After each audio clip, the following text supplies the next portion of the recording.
Isaya 43:18 ne 19.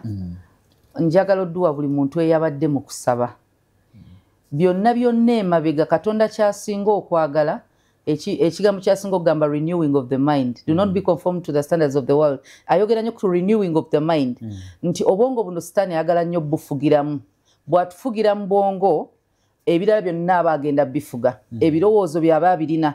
So Isaya eno gye nkwadde 43:18 egamba bweti temulowooza bigambo bya dda so temujjukira ebyasooka okubaawo kubanga akola ekigambo ekijja.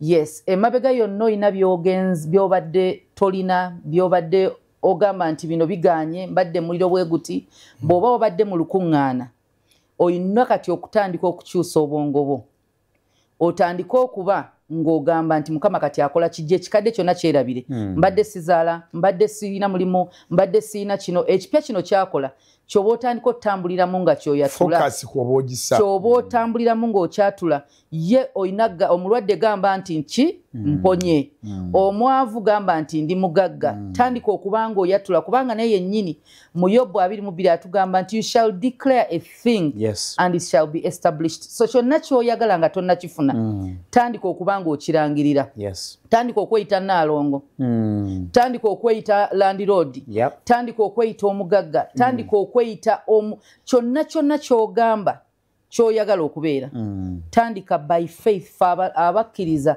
we live by faith. Abantu beyise ba honorable n'amaliriza ng'ali mu parliament nze nzijukira yali omugenzi Segirinya n'ensibo ya Katonda yakituwa Katonda bwe yatutonda mu kifaananyi kye ekifaananyi kya Mukama si wano physical waliwo nature etalabwa ey'okuba nti bw'ayogera yatuwa amaanyi naffe agoogera mu nsi bwe yali etandika yagamba let there be n'amala najja n'atugamba declare a thing it's the same thing amaanyi g'ayina ge yatuwaako kati bw'aba yatondawo n'ekigambo naffe atugambe tutonde it shall be established at least Apollo yasoma ku luzungu shall kiteekwa kubeerawo so langirira kyonna agamaanyi ogalina nange ngalina.